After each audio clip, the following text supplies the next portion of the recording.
선자 에스겔은 대사장 사독의 자손입니다. BC 597년에 요야긴 왕과 함께 다델론으로 포로가 되어서 잡혀갔던 선자입니다. 그는 거기서 하나님의 불운을 다스립니다. 예언자적 재능을 부여받았던 것입니다. 그것이 에스겔서 3장 22절과 27절에 나와 있습니다.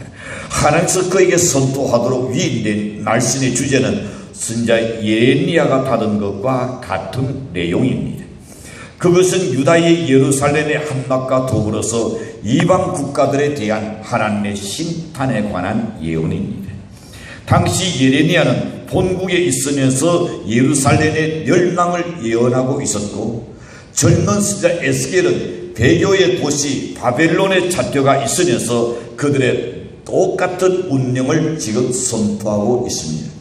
그러나 예레미야는 달리 에스겔 선자는 주로 포로된 자들에게 예언하면서 그들을 위로하는 말씀이 많이 기록되어 있습니다. 그는 고통받는 백성들에게 포로 생활의 고난을 통하여 안식을 얻게 된다는 것을 말씀합니다. 에스겔서 처음 부분 2장과 3장에 보낸 하나님께서 에스겔에게 5가지 사명을 지웁니다. 2장 1절과 10절에 보시는 그에게 선지자의 사명을 맡깁니다. 3장 1절과 9절에 보시는 그에게 두려워할 줄 모르는 죄를 지적하는 선지자의 사명을 부여합니다. 3장 10절과 15절에 보시는 추방자에 대한 하나님의 대변인으로서의 일하게 되는 것을 봅니다. 3장 16절과 21절에 보시는 그에게 다스꾼의 사명, 다스꾼의 임무를 지웁니다. 3장 22절과 27절에 보시는 충성스러운 전령이 되게 하는 것을 봅니다. 오늘 본문에서는 4번째 해당되는 말씀을 여러 개 드리고자 합니다. 그것이 17절에서 우리에게 일러줍니다. 인자야, 내가 너를 이스라엘 족속의 다스꾼으로 세웠다. 이 말씀입니다. 다스꾼이라는 것은 뭘 이야기합니까? 밤에 불치돈을 서는 사람입니다. 많은 주님들의 그 신인들의 재산을 지키는 사람을 의미합니다. 또래는 여러분 이 보초를 쓰는 사람, 수위로 지칭하기도 하는 것이 다스꾼입니다. 밭과 포도원을 지키는 다스꾼은 보통 추수하는 동안에만 배치되어 있습니다. 그들은 더위를 막으려고 초막을 세웁니다. 또한 다스꾼을 잘 보기 위하여 낭대를 세워서 멀리서 오는 사람을 지켜보기도 하는 것입니다. 성읍의 다스꾼은 밤에 적들로부터 성벽을 보호하고 있습니다. 성벽의 안전을 책임지는 것이죠. 지금 같은 애는 어떤 사람입니까? 제 전당에 지금 나아가 있는 군인들, 그들은 밤을 낮을 삼고 다닙니다. 낮에 가는 군인들이 별로 보이지 않아요. 그래서 누러버린 지금 다 땅굴 속에 들어가서 지금 잠을 자고 있다 그래요. 그러나 해가 지는 누렇때는 모든 군인들이 일어나서 그리고 초소에 쫙 줄기차게 지키고 있습니다. 그들이 지키기 때문에 우리가 편안하게 잠을 잘 수 있는 줄로 여겨집니다. 다스꾼은 포위 공격을 받을 때에 더욱 중요한 역할을 하는 것입니다. 그러나 성경 말하기를 10편 127편 1절에서 여호와께서 집을 세우지 아니하시는 세우는 자의 수고가 헛되며 여호와께서 성을 지키지 아니하시는 다스꾼의 경성함도 헛사다. 아멘이십니까? 우리가 할 수 있는 건 아무것도 없어요. 그저 하는 것 가지고는 그 뒤에는 하나님의 대경이 있고 하나님 지키셔야 할 줄로 믿습니다. 다윗이 무슨 힘이 있어서 자유시열에 앉는 전술이 좋아서 그가 골리앗을 물리쳤으니까 하나님이 바로 할 수도 있지만 하나님은 내가 사람을 통해서 나타나고 내가 사람을 통해서 역사하신다 했습니다. 다윗이라는 것을 앞에 세워놓고 그 다음에 일하시는 것은 하나님이었습니다. 그래서 하나님께서 지키지 아니하시는 모든 다스꾼의 겸손함도 헛사다 그랬습니다. 이 말씀은 진짜 다스꾼은 누구다? 하나님이라는 겁니다. 믿으니까? 또한 비유적으로 하나님을 사모하는 모든 경건자들을 의미하기도 합니다. 경건한 성도들은 하나님께서 이 세상에 보내신 다스꾼입니다.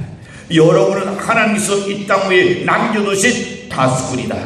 있으니까 신자들은 하나님의 다스꾼으로서의 국가의 임박한 운영을 도왔습니다. 잠자고 있는 사람들이나 무관심한 백성들에게 다가올 위험과 하나님의 거룩한 뜻을 지금 알려주는 역할을 다스꾼이 했던 겁니다. 선자의 사명은 하나님의 백성을 위한 다스꾼이 되는 것이 하나님의 선자의 사명입니다. 그뿐 아니라 백성들로 하여금 하나님께로 돌아가게 하는데 관심을 기울였던 겁니다.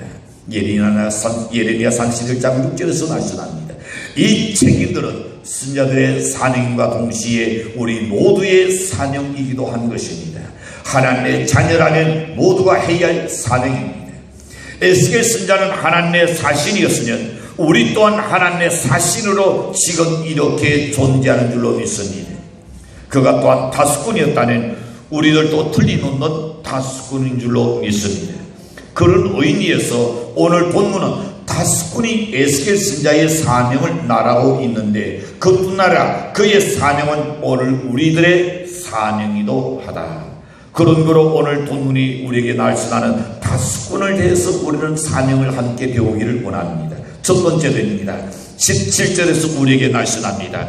다스꾼을 세운다는 자의 사명은 하나님의 말씀을 들어야 합니다. 오늘 너는 내 입의 말을 듣고 그랬습니다. 하나님의 말씀을 듣지 않으면 다스꾼의 사명을 할 수가 없는 겁니다. 자기 나름대로, 자기 감정대로, 자기 경험대로, 자기 지식대로 전할 수밖에 없을 겁니다. 그러나 하나님의 말씀을 들어야 하는 것, 이게 중요한 겁니다. 오늘 많은 교회에 주의 종들이 있습니다. 그들 나름대로의 증거하고 있습니다. 뭘 증거합니까? 하나님께서 우리에게 주시는 메시지를 들어야 바로 전할 수 있는 줄로 믿습니다. 다스꾼은 먼저 하나님의 말씀을 들어야 합니다. 에스겔은 하나님의 말씀을 외면할 수가 없었습니다. 왜냐하면 하나님의 말씀이 그에게 강권조로 인해 왔기 때문인 것입니다. 에스겔은 그의 가슴과 머리 속에 파고드는 하나님의 말씀을 거절할 수 없었습니다. 도저히 뿌리칠 수 없었던 것입니다. 하나님께서는 이와 같은 말씀으로 그의 종들에게 항상 말씀하셨습니다. 창세기 15장 1절에 보시는 여호와의 날씬이 아브라함에게 인했습니다. 사무엘상 15장 10절에 보시는 여호와의 날씬이 사무엘에게 인했더라 그랬습니다. 사무엘하 24장 21절에 보시는 여호와의 날씬이 다윗에게 인했습니다. 열왕기상 17장 2절과 8절에 보시는 여호와의 날씬이 엘리야에게 인했더라 그랬습니다. 요나서 1장 1절에 보시는 여호와의 날씬이 요나에게 인하였더라. 다시 말하면 하나님의 위대한 종들이나 복을 받은 종들은 한결같이 자신에게 인해온 하나님 말씀을 듣고 그 말씀에 순종하여 대언한다는 것, 이게 중요한 겁니다. 내 말을 하는 것이 아니라 하나님의 말씀을 해야 한다는 것, 이것이 이 시대에 주어진 바로 선자의 사명인 줄로 믿습니다. 요시야 왕은 열왕기하 22장 11절과 19절에 보시는 하나님의 말씀인 율법책을 듣고 견디하여 옷을 찢고 통곡했더라 그랬습니다. 하나님의 말씀이 들려오지 않으면 진정하게 우리가 견디질 수 없습니다. 자기 옷을 찢어난 건 내가 참으로 이렇게 좋아하게 살았구나. 다시는 가슴을 찢을 일이 없을 겁니다. 아무리 깨끗하게 산다고 노력한 사람이라도 하나님의 음성이 그에게 들려오면 자기의 속까지 들여다보게 되고 자기 생각까지 들여다보게 되고 그리고 가슴을 찢지 아니할 수 없고 통곡하지 아니할 수 없는 겁니다. 열왕기하 19장 1절을 보시는 히스기야 왕도 하나님의 말씀을 듣고 그의 옷을 찢습니다. 그리고는 굵은 베옷을 입었더라 그랬습니다. 회개를 이야기하죠. 사무엘하 12장 12절과 13절을 보시는 다윗은 하나님 보낸 나단 선자의 말씀을 듣고 그가 그 자리에서 회개합니다. 이런 왕들 간의 복입니다. 참모들이 바른 참모들이 있어야 되고 바른 참모들의 이야기 나가는 것을 거리하는 것을 들을 줄 아는 왕이 나와야 합니다. 그게 어진 왕이요 백성을 사랑하는 왕입니다.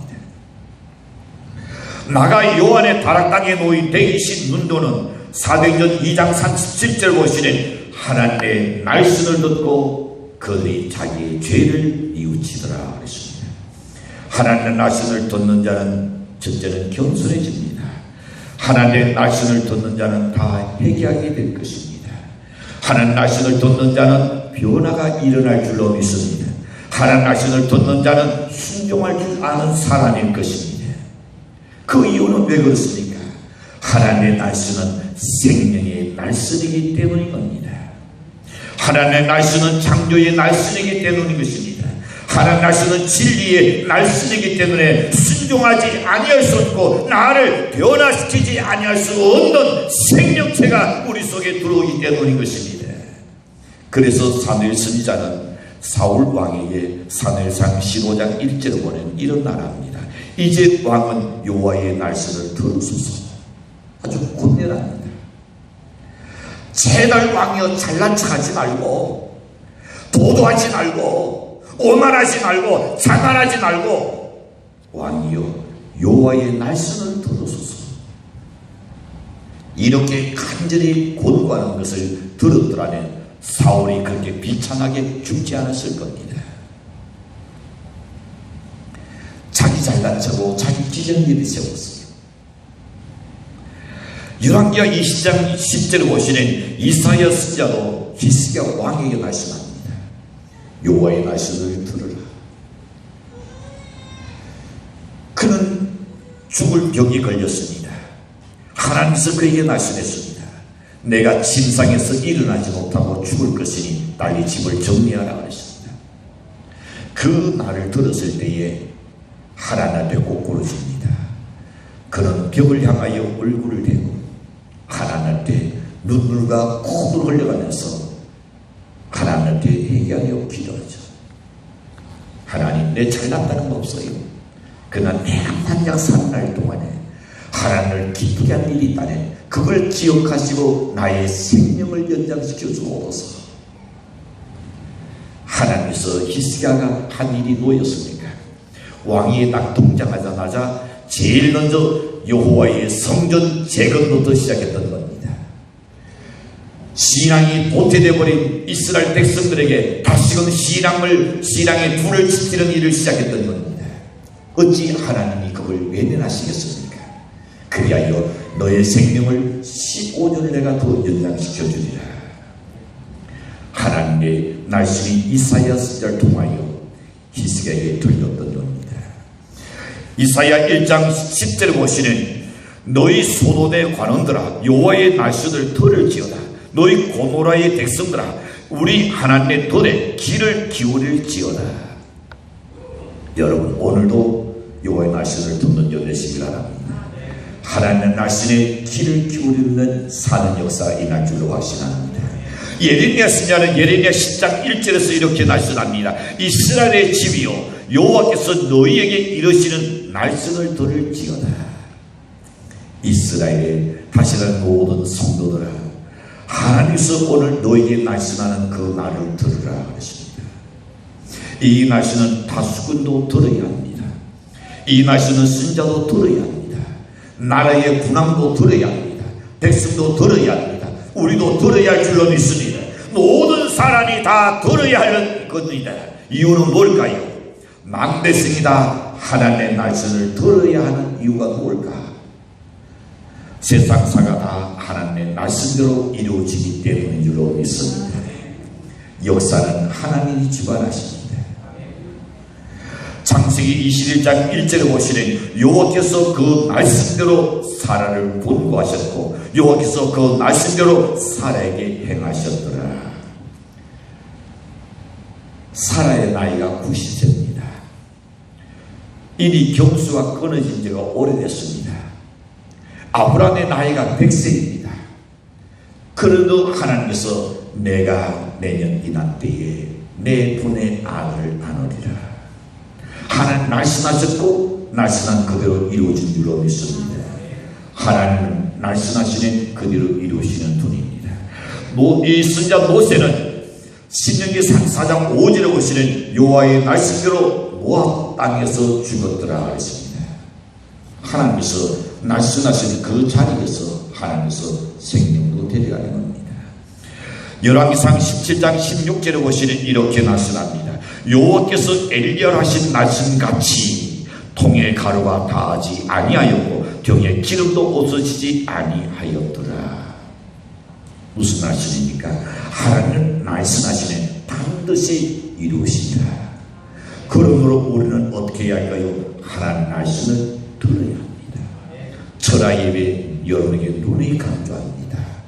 우리가 조용히 겸손하게 겸허하게 이렇게 앉아서 진안 들려주고 잔인한 재웠다가 가는 것도 좋겠지만 그보다 더 중요한 것은 여러분이 치료하는 가운데 여러분 날씬 듣는 가운데 여러분의 가슴을 터치한 역사가 일어나야 한다는 말입니다. 하나님의 날씬이 우리에게 들려올 때에 하나님은 반드시 그 약속을 이루어줄 줄로 확신합니다. 그래서 날씬은 많이 들은 자가 복되는 거예요. 여러분이 기도하는 가운데 하나님 여러분에게 새벽에 들려오는 음성을 들어야 합니다. 저는 생각하는데 하나님이 나에게 신앙 초기 때부터 누누이 들려주던 그 말씀들, 그것이 내게 힘입니다. 어떤 어려움과 시련 속에서도 그것이 나에게 주신 용기였습니다. 그리고 하나님은 말씀하신 그대로 이루시는 것을 저는 눈으로 목격하고 있습니다. 여러분, 우리는 졸지 말아야 합니다. 정성을 다하여서 우리는 날씬을 들어야 합니다. 정신을 바짝 차려서 날씬을 들어야 합니다. 사모하는 마음으로 귀를 기울여서 하나님 날씬을 듣는 연대식을 진도로 축도합니다. 두 번째 생각해 봅니다. 다시금 17절 하반절에서 이렇게 날씬합니다. 다수꾼으로 세운다던 자의 사명은 뭐냐? 자, 나를 대신하여 그들을 깨우치라. 백성을 깨우치는 사명인 줄로 믿습니다. 여기 깨우친다는 말은 훈계한다는 뜻입니다. 가르친다는 말입니다. 경고한다는 의미입니다. 영적 다스꾼이 해야 할 일은 바로 이 일입니다. 우리는 모두 이 세상 사람들에 대하여 하나님께로부터 세운다는 영적 다스꾼입니다. 너는 나를 대신하여 그들을 깨우치라. 우리 하나님을 멀리 떠나 있는 사람들에게 무슨 하나님의 심판에 대해서 우리가 경고해 줘야 합니다. 오늘 불신자들에게 대하여 하나님의 그 입이 되어야 할 줄로 믿습니다. 오늘 세상에 대하여 살아있는 입이 될지언정 봉헌이가 되어서는 안 될 겁니다. 오늘 세상의 죄에 대하여 볼 수 있는 눈이 될지언정 장민이 되어서는 안 됩니다. 성경은 이 세상에 대하여 살아있는 하나님의 음성입니다. 우리는 이 살아있는 음성을 전하는 나팔수가 되어야 할 줄로 믿습니다. 나팔이 고장났습니까? 나팔이 지금 갑자기 문제가 생겼나요? 여러분, 우리가 동물이 되어서는 안 돼요. 하나님의 말씀을 정확하게 명확하게 그들에게 때로 경우에 따라서 합당하게 나팔을 불어줘야 합니다. 성경은 세상에 대하여 반드시 우리에게 말씀합니다. 너는 그것을 전하라, 외치라. 자, 우리가 깨우쳐야 할 것은 오늘 우리에게 이야기하는 두 가지 사명을 가르칩니다. 18절과 19절에서는 악인에 대한 경고고 20절에서 21절에는 의인에 대한 경고입니다. 즉 다시 말하면 예수 믿지 않는 사람에 대해서 내가 깨우쳐야 하고, 다른 하나는 믿기는 믿지 않은 지금 낙심되어 있는 사람들, 또한 신앙이 처져 있는 사람, 그들 향하여 네가 깨우쳐야 한다 그랬습니다. 악한 자와 의로운 자는 당연히 구분되어야 합니다. 이들에게 경고되는 말씀의 내용도 같을 수는 없습니다. 다만 한 가지 중요한 것은 모두 함께 경고를 받아야 한다는 사실입니다. 하나님의 경고는 모두에게 필요합니다. 그러나 경고의 내용은 다릅니다. 18절과 19절 보시는 악인에게는 어떠한 경고를 했을까요? 어서 그 악한 행위를 계속하지 말고 죄악에서 떠나시오. 그렇지 않으면 죽습니다. 그 경고입니다. 이는 불신자 즉 믿지 않는 자에게 하라는 경고입니다. 왜냐하면 불신자는 가장 큰 악이요 무서운 죄이기 때문입니다. 만일 그가 이 경고를 받고도 여전히 죄 가운데 거하는 그는 정령 죽으리라.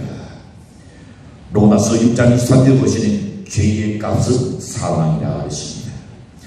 그는 그 죄 때문에 영원히 죽을 것이며 영원히 지옥의 고통을 면할 수가 없는 겁니다. 그가 만일 이 경고를 받고 회개하면 어떻게 되나요? 그는 산다 했습니다. 왜냐하면 로마서 6장 23절 보시는 하나님의 은사는 그리스도 예수 우리 주 안에 있는 영생이니라. 삶과 죽음이 믿느냐 믿지 않느냐 거기에 달렸습니다. 아주 간단하게 사람들이 너무 우습게 여깁니다. 만약 어려운 것을 이야기하면 우리가 믿을 수 있나요? 믿을 수 없습니다. 그러나 아주 쉬운 기단에 누구나 할 수 있는 일이기 때문에 하나님께서는 너희가 핑계치 못할지니라 라고 말씀합니다. 자, 이것을 어떻게 우리는 가르치고 경고해야 합니다. 파수꾼인 우리의 사명입니다. 해야 할 일인 줄로 믿습니다. 우리는 죄인들에게 인하여 죄악의 무서움을 경고해 주어야 합니다. 어떻게 그걸 이야기합니까? 천만에요. 해야 합니다. 믿지 않으면 멸망한다는 것을 이야기해야 합니다. 그거는 어쩔 수 없는 일입니다. 내가 안 한다 해서 그 사람이 멸망하지 않는 것이 아닙니다. 이미 하나님께서 내가 믿지 않는 자는 영원한 불못에 들어가라고 하는 영세이기 때문에 내가 하든 안 하든 그는 믿지 않았으니 가게 되어 있습니다. 그러나 그것을 우리로 하여금 네가 전하라고 했습니다. 복음을 전하는 연대시기를 간절히 축복합니다. 자, 그 다음에 오시는 성도들이 그들의 사명을 충실하지 않으면 무관심 때문에 멸망을 당한다고 말합니다. 20절 하반절에 보시는 그 악인은 그 죄악 중에서 죽으려니와 그 다음에 내가 그 뒷값을 어디서 찾는다고요? 내 손에서 찾으리라. 악인은 믿지 않아서 네가 전하든 안 하든 지옥 간다 했습니다. 그러나 네가 전할 수 있음에도 불구하고 전하지 아니해서 멸망 간다네 그 뒷값을 바로 너의 손에서 찾겠다 했습니다. 가벼운 이야기입니까? 무겁고 무서운 이야기입니까? 하나님께서 분명히 우리에게 말씀하십니다. 그 뒷값을 네 손에서 찾는 것을 지난 천하예배도 잠시 말씀드렸으나 나는 뭘까요? 우리가 하나님 할 때 수의 성수도 잘하고 시들적 생활도 잘하고 헌신도 하고 다 하는데 그도 불구하고 내 인생이 자꾸 꼬인다, 안 풀린다. 뭐라 그랬어요? 바울 사도가 복음을 전하지 않으면 너에게 화가 미친다. 네 손에서 이 땅 위에서 찾을 것이고 하나님 나라 왔을 때도 내가 반드시 찾겠다 그랬습니다. 그래서 여러분 우리는 복음을 전해야 합니다. 만일 다수꾼들이 죄수를 다 했는데도 그 악인이 회개하지 아니하고 죽었다면 그것은 악인의 책임이지 다수꾼의 책임은 아닙니다. 바라건대 다수꾼은 죄수를 다하여 그는 했습니다. 복음을 전했습니다. 믿도록 애를 썼습니다. 그도 불구하고 거절한다면 그는 자기 죄 때문에 죽지만 너는 괜찮다 했습니다. 사랑하는 성도 여러분, 우리는 지금 다수꾼의 사명을 과연 다하고 있는가? 우리 스스로에게 한번 물어보십시오. 우리는 지금 영혼 구원의 책임을 지금 다하고 있습니까? 다수꾼의 특권이 엄청난 것처럼 책임도 적지 않다는 사실을 우리는 기억해야 합니다. 가는 것은 순수롭지만 노인정에 가는 얼마나 사람들이 많습니까? 그냥 같이 밥 먹고 이야기하고 즐겁게 노는 것 그걸로 끝나면 더 책임이 큽니다. 차라리 노인정에서 노인 안 만난 것이 더 낫지. 그곳에서 노래해야 합니까? 복음을 전해야 합니다. 그 사람이 싫어하면 내가 다시 얼굴 보기가 미안스럽게 그거는 여러분 문제가 되지 않아요. 주인 앞에서 그날을 생각하면 우리는 해야 합니다.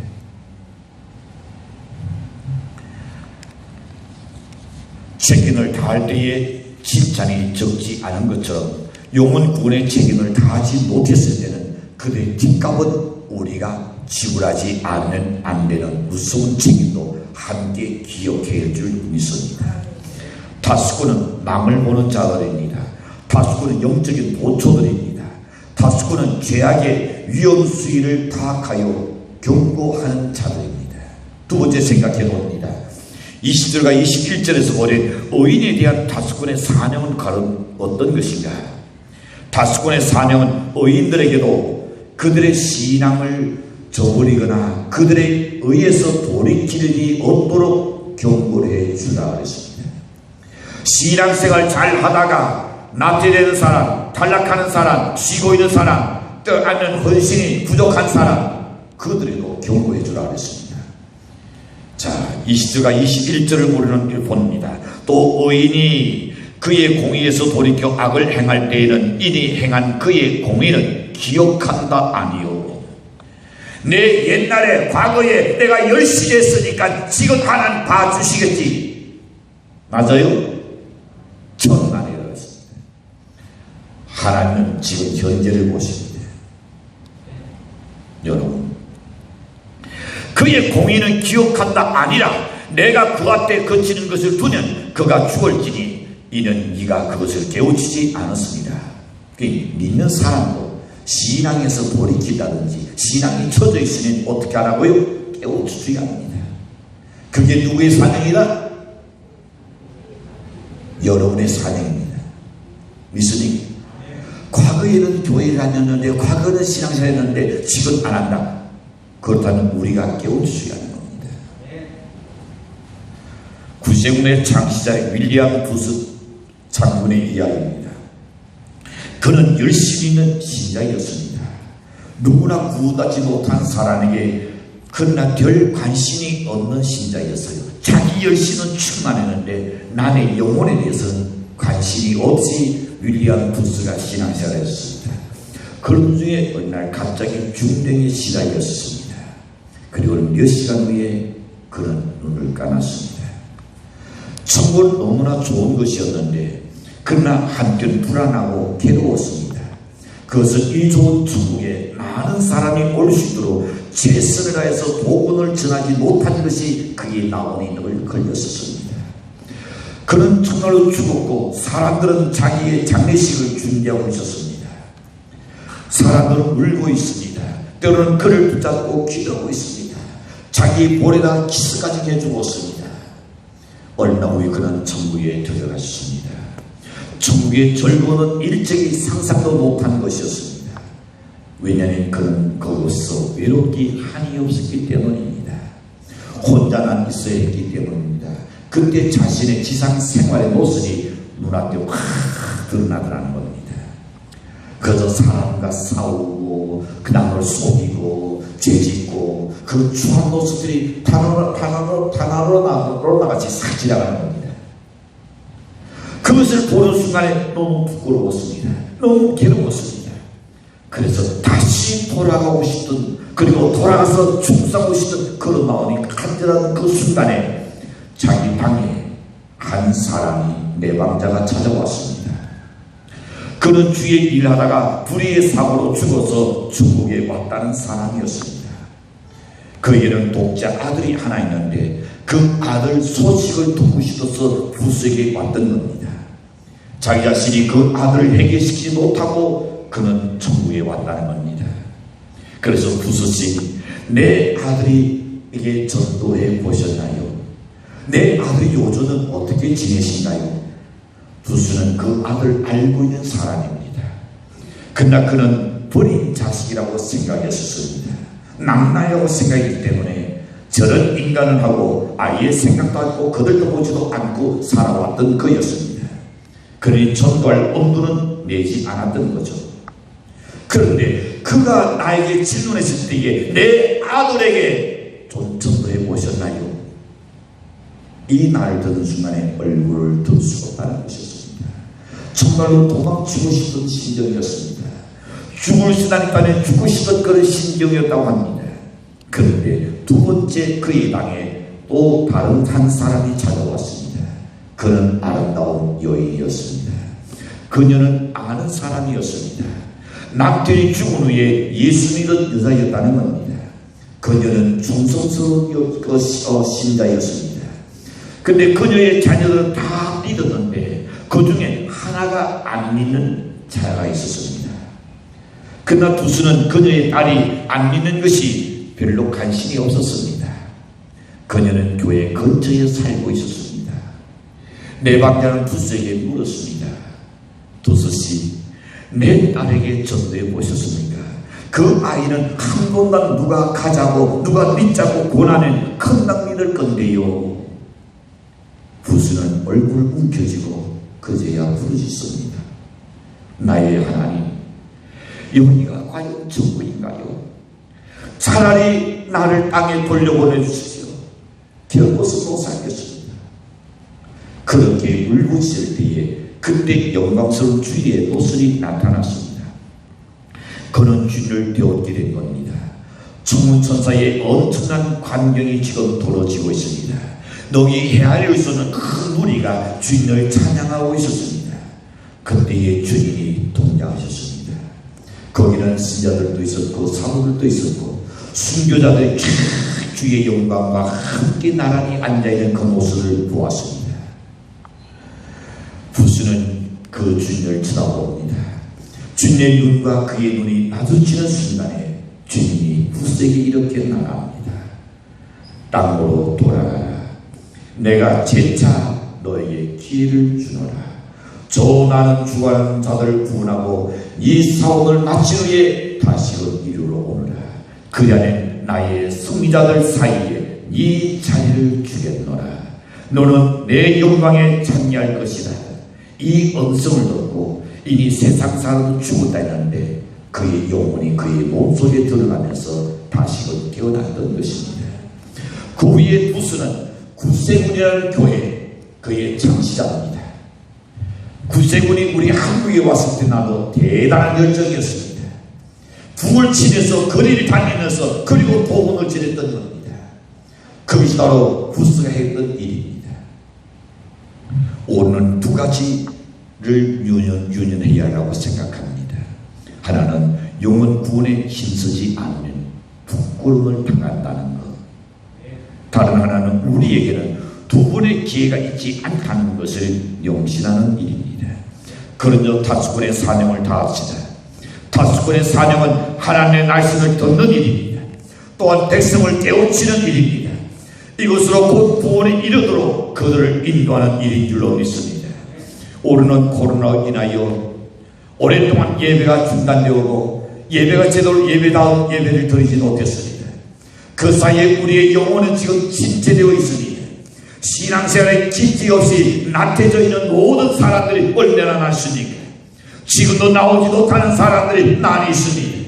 아직도 믿지 않은 저들을 우리는 전도해야 할 사명을 깨달아 우리 한번 다시 일어날 수 있는 열매시기를 바랍니다. 교회 부흥에서 다시 노력합시다. 자신의 사명을 재정립할 수 있는 열매시기를 바랍니다. 주님이 원하시는 영혼 전도에 우리의 정성을 다하는 성도가 되시길 주도록 간절히 축원합니다.